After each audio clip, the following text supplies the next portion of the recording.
All right. Hello and welcome to the FTC Workshops by the Nerds of the North. Today's workshop is going to be about project management tools brought to you by First in Alaska and Nerds of the North. Project management is a critical part of a robotics team, regardless of whether you're meeting face-to-face or remotely, and an incredible real-world skill to develop. However, the unique challenges of isolated remote collaboration during a global pandemic makes those tools even more important. Learn how you can adapt and integrate several real-world project management tools to help your team create goals and delegate and track tasks. Our topics today will be Gantt charts, product breakdown and work breakdown structures, the RACI matrix, and an audience Q&A. Make sure to put your questions in the chat if you have questions. We will try to address those questions at an appropriate time. Definitely make sure to put your questions in the chat. Expectations, we would like you to have your microphones muted, and if you have a question, please put your questions in the chat. So those are our expectations. Our first presenter and panelist today is Lawton Scaling. Yeah, He's hi going to everyone. introduce himself. I think you all met me at the last webinar, but I'm Lawton. I'm the captain of an FTC team and then president of the FRC team of the state. And I've been having quite a bit of experience with a lot of these systems through mostly FRC. Over the summer, we had a few projects where we tried to implement them, mostly to try them out because quite a few of these we had never tried before. But they're so common in the industry that we thought we'd give it a go. And obviously, the ones that we're highlighting are the ones that we found to be really successful. So hopefully they'll apply to all you guys as well. Our next moderator is Alexa Todd, or no. Our next panelist is Alexa Todd. Hi, this is I've been doing FIRST since 3rd grade, so I think this is my 11th season, something like that. Now my last season, I did FLL for a long time. This is my 4th year in FTC, and I was on the FRC team for 2 years. I will be talking about the RACI matrix, which I will explain more, but it is a great tool for organizing the roles on the team. And my FLL team was kind of the first team to start spreading this, and it has been really effective in team management.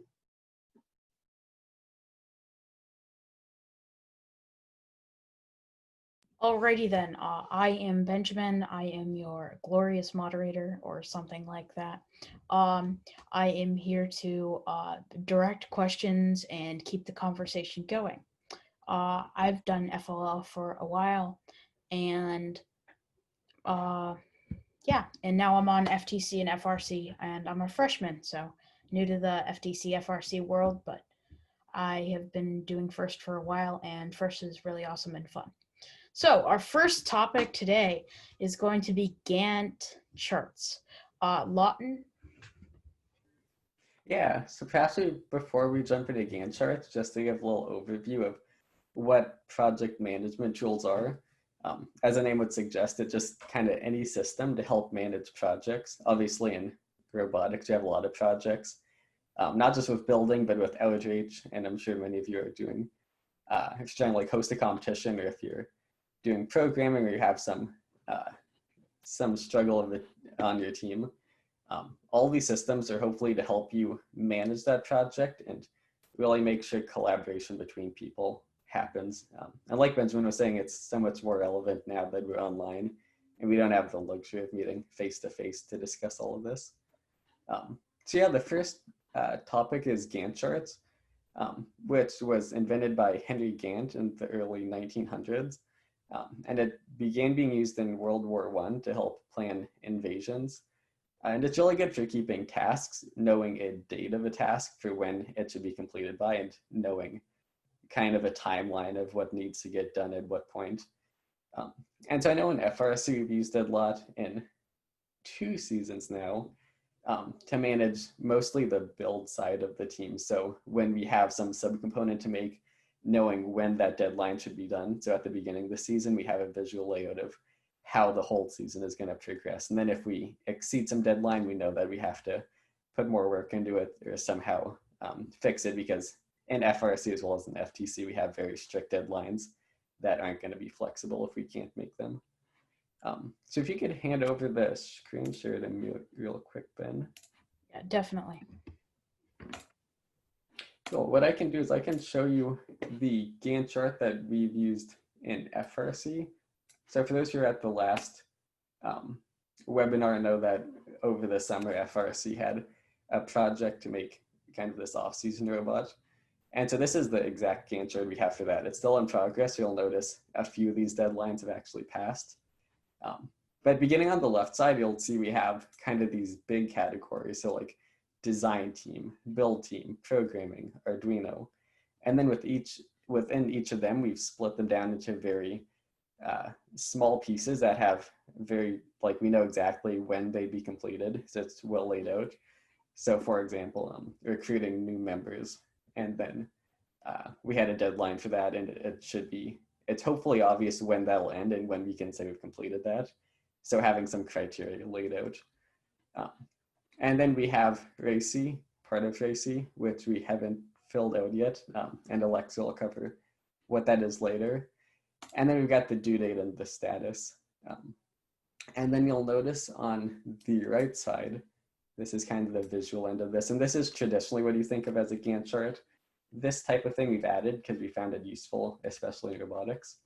But you can see back in June, I believe, was when we first began the project. So each of the time that's created out is the weeks we're going to be working on that specific task. So like I was saying, recruiting new members, we had delegated for these 2 weeks. And the idea is at the end of this week, that should be completed. And if it's not, then we have to put more focus into it or figure out how we're going to adjust our timeline accordingly. And then you can see down like build team, you can scroll across the weeks and you can see exactly what's going on which week. So it's a really good graphical representation. And obviously it was used in the war, so it hopefully would be developed well. So if Benjamin, you could post that link in the chat. What I've got for you all is a folder of a sample Gantt chart and then a template Gantt chart. So if you all want to open up that link once we have it out, I can do just a really quick run through of how you begin to set a Gantt chart up. So I can post that link in as well. Yeah, okay, got the link in the chat. Cool. So what you'll want to do is create a copy of that link, or a copy of the document, sorry. So if you open up template Gantt and then create a copy of it, I can kind of guide you through how you do it. I'll give you just a minute to get that done. And if you don't know how to copy, you'll go into File and then make a copy. And then I'll just save this to my own drive.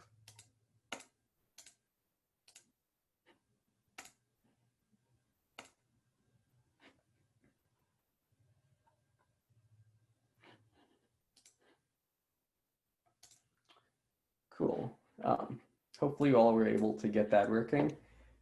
So if I were to set this up like an FTC team for this main task, it depends how broad you want to be. I think the way that I would do it is I'd say a main task would be something like the drive base. So this is anything that has to do with building the drive base. Or if you wanted to be even more broad, you could just call this the robot and then have drive base as a subtask. So I'm going to say drive base.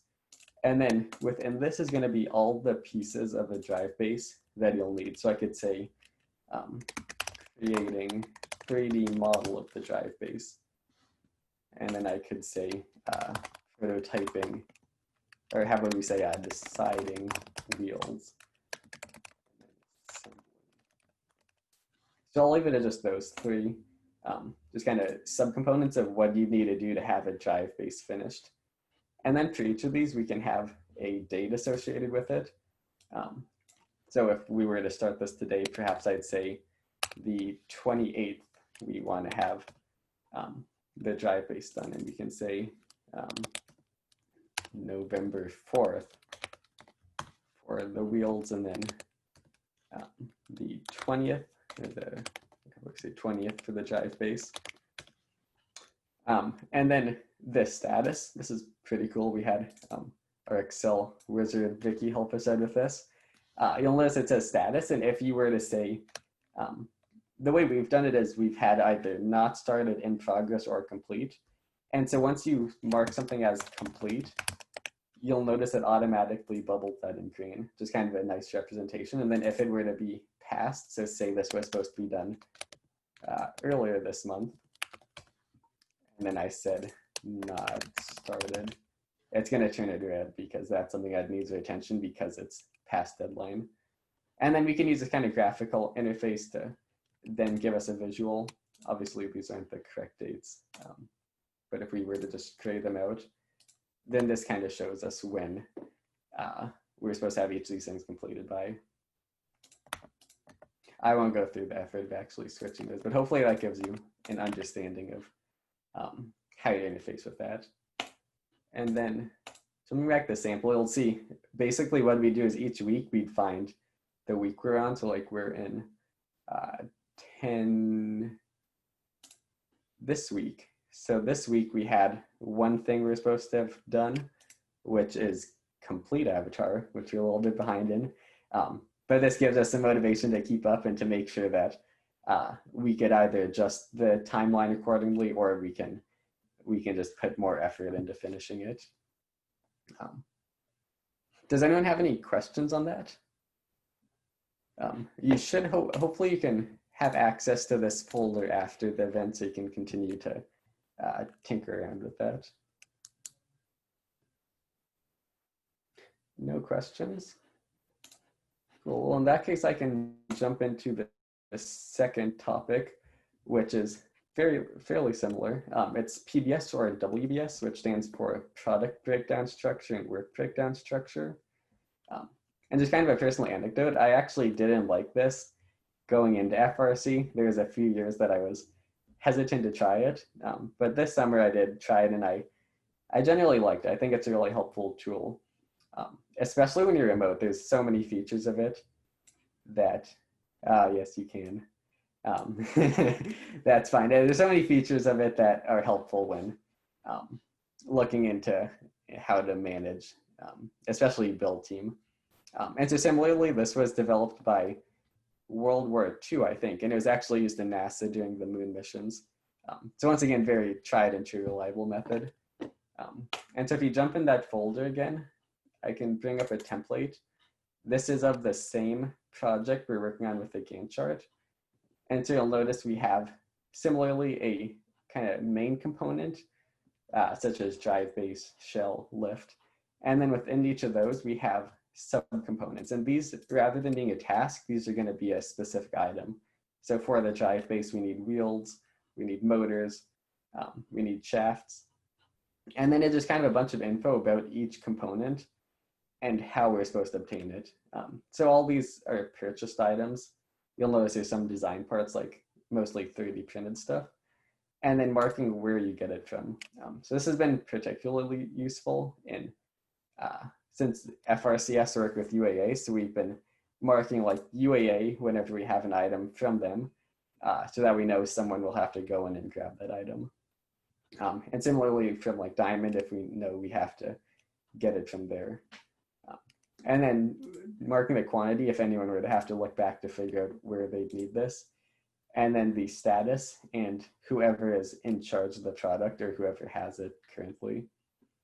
So once again, if you want to make a copy of the template PBS, or sorry, the sample PBS, I can once again walk through just a real quick demo of how you'd set one of these up. So sticking with the same theme, I can say drive base as if this were to be an FTC PBS. And then within drive base, these are going to be specific components. So I could say a 40-to-1 Nevrest motor, and then wheels, and then maybe a 3D printed motor mount, something like that. And I guess you should also notice that each of these has an ID with it, which is kind of my hesitation. I've never found the IDs useful, but it sounds like in industry they have been quite helpful. So instead of referring to an assembly as drive base, you could refer to it as part 1 or part 1.02. And then you'd set the type. So these could be hardware. And then the motor mount would be a designed item. And then if there were to be something like, say we needed a linear slide and we didn't have that, we could set that as a purchased item, so something you've got to purchase. And then the source, you can see right now I have some companies, but you could edit this field to also include some places. So I could say like my house, high school, provider, something like that. And then within each of these, you can just select where we get each of them from. So like right now I have these two things. I'd be printing this at my house, so I'd say me, and then the linear slide we don't have, but I could say buying it from McMaster. And I'm guessing the rest of this is pretty self-explanatory. For the owner, traditionally we've put who has the product, like who's in charge of that product or who owns it. But that also kind of overlaps with source. So if you want to have it who's in charge of like making a 3D printed motor mount, then you could specify that as well. Any questions with PBS? And both of these, like I said, they're really common in the industry. So if you were to just look up PBS or project breakdown structure, there's a lot of examples, and quite a few people will do them differently than how we do them. So it's good to just kind of get some info on kind of how other people do them and try out some different things. I know FRC has been flexible and iterated on this quite a lot. Awesome. Well, if there's no questions, I'll turn it back to Ben. Okay, awesome. Thank you very much, Lawton. I'm going to throw back our slideshow back up here. And then you talked about product breakdown and work strategies, correct? Yeah. Okay. So next we have the racy matrix. Alexa? Okay, hope you like my meme. I actually just found it on the internet, but it's from the movie The Matrix because it's a racy matrix. And okay, you can go to the next slide. I don't know if I have control of it. Okay, so some of these pictures are, well, all of these pictures are just from past presentations I've done, but racy is an organizational tool to split up the jobs in your team. So my team first started using it because my dad, he does a lot of project management in his work, and my mom is our coach. And so she was kind of complaining to him and saying like, you know, we have all these things to do and all these kids, but no one's really staying on the same job. It's kind of all over the place. And so he said, why don't you use the racy matrix? And so it's used by very big corporations. A lot of project managers recommend this, and my dad uses it on all of his projects. It stands for responsible, accountable, consulted, and informed. It's a way to kind of show clear role definition. So can you go to the next slide? Thank you. Okay, so responsible. These people are the doers. These are the people who want to work on a task. So for example, programming the autonomous mission in FTC, that could be one of your roles. And if you are a person who wants to work on that, then you could be responsible. Or if you want to be the person in charge, I guess a better word for boss is more leader, because you're kind of accountable and responsible. You're going to keep people accountable. You're going to make sure that the task is getting done. You're going to help people. But in the end, the responsible people come to the accountable person to make big decisions. If it's something like switching a screw on the robot, doesn't matter. But if it's changing something big, like instead of doing this mission, we want to go and work on this mission, that is something that should usually be taken to the person accountable and kind of have a discussion. And if your account, only one person is accountable for that task. So there can only be one leader, one boss, but there can be multiple people who are responsible. There can be a lot of people working on it. Everyone on the team can be responsible, but there has to be one person who is accountable.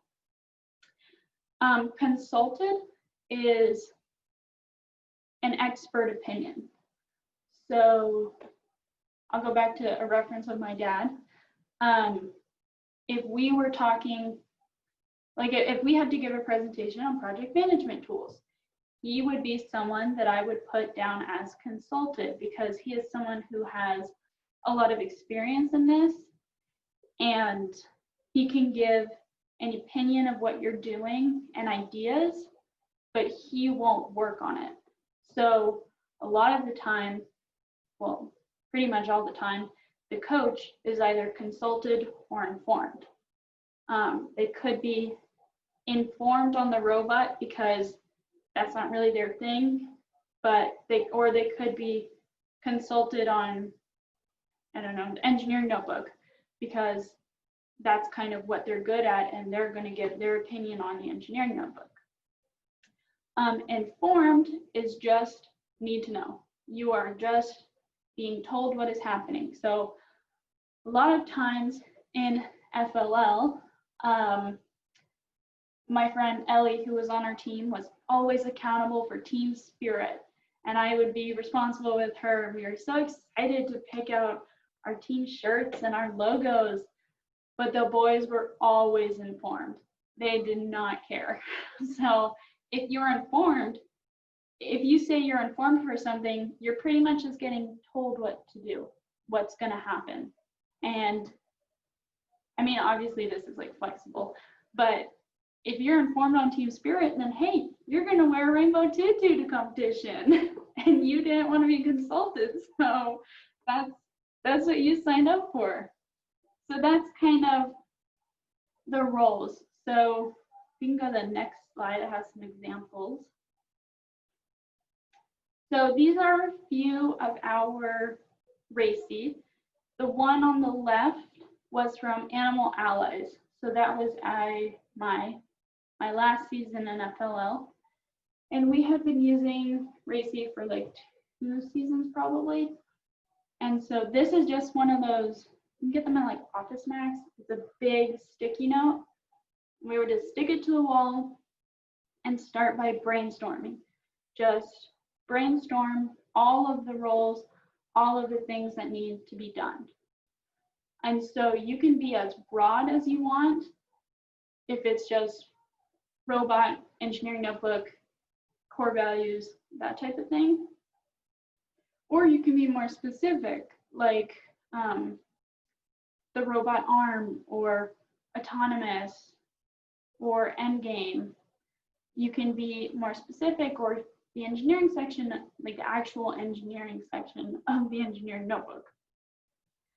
The one on the right is one from a year or 2 ago, I think 2 years ago.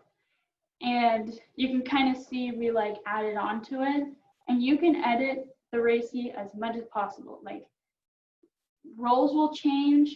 We've had times where a member couldn't stay on the team because it wasn't working for them, and so they had to leave, and so other people had, okay, one sec. Let me close the door.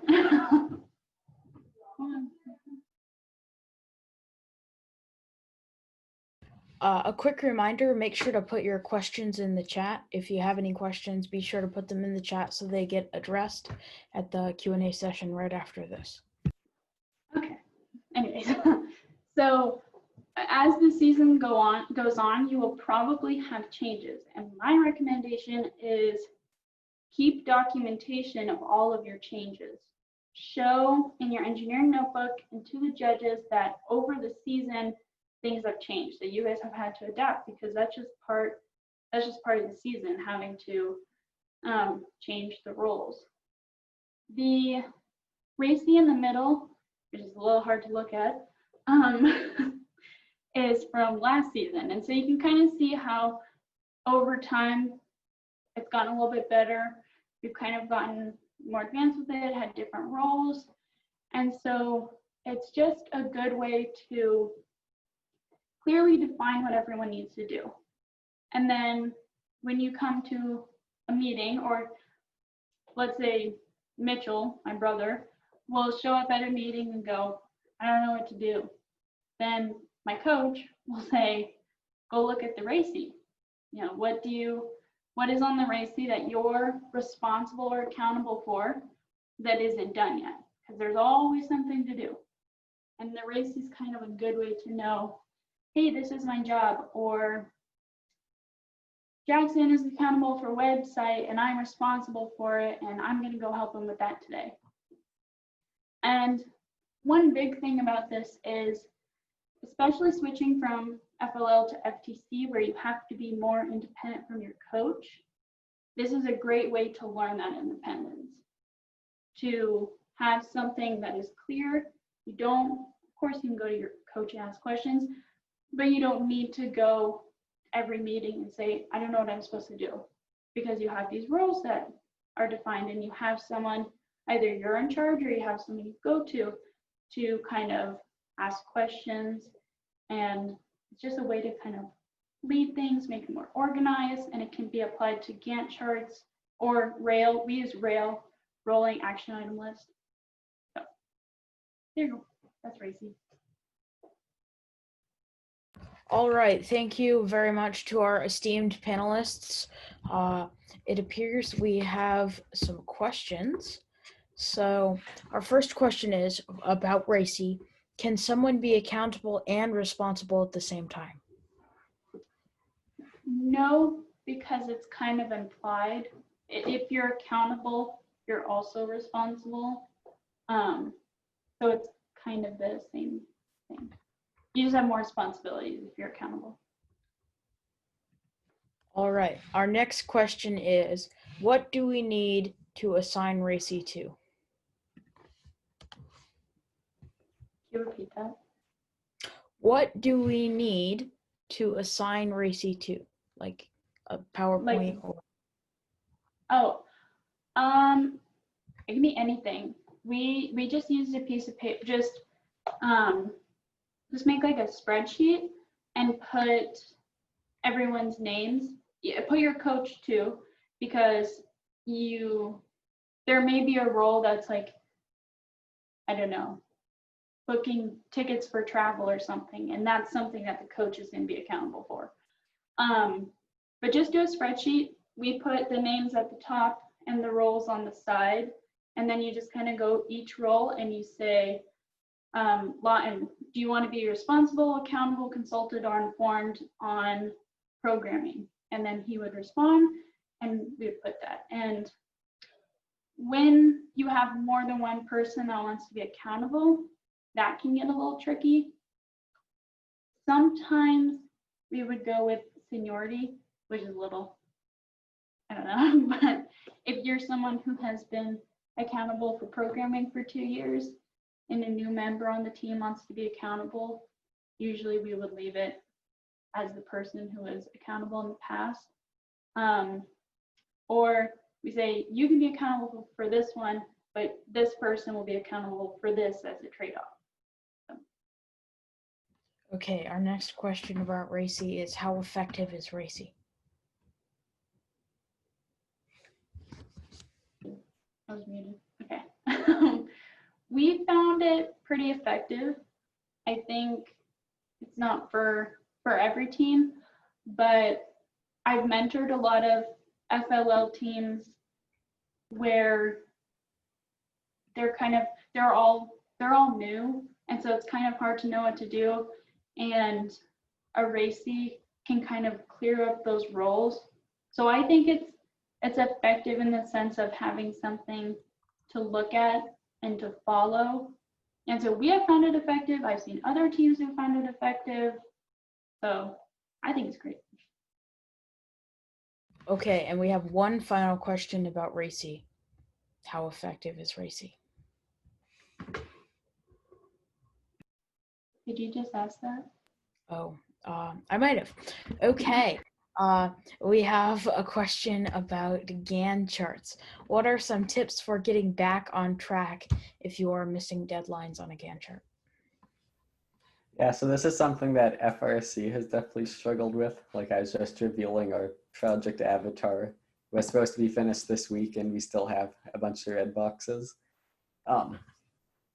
It's tough. I think during the build season, the way we would handle it is if it was behind, we basically have that team schedule an additional meeting. So I know quite a few times we had like the intake would be behind. So then we'd have an extra meeting time for them, or we'd say more people would be assigned to do the intake. And I think also adding some padding in, so like you don't want it to be, you're gonna build 1 week until competition and then program until the day of competition. If you can say everything will be done 2 weeks before a competition, then I'm gonna guess that you won't actually have everything done 2 weeks before a competition, but you have those 2 weeks of kind of flexible room if you decide like the intake is gonna take an extra few meetings to decide, or programming is having issues. Yeah, so adding some like kind of areas where you can expand into if needed.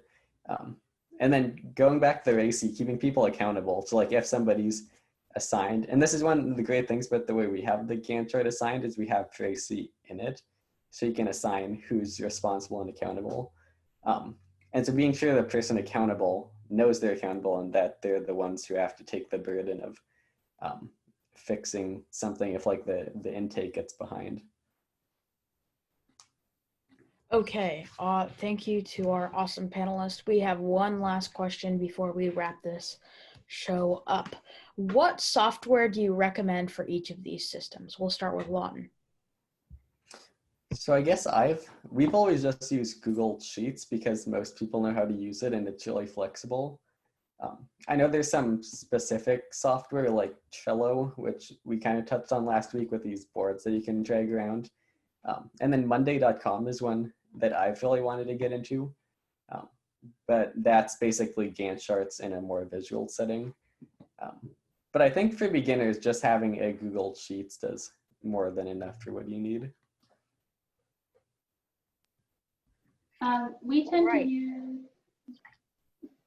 We tend to use Excel over Google because we use Dropbox, but either Excel spreadsheets or Google spreadsheets, or literally just piece of paper and pen. That works too.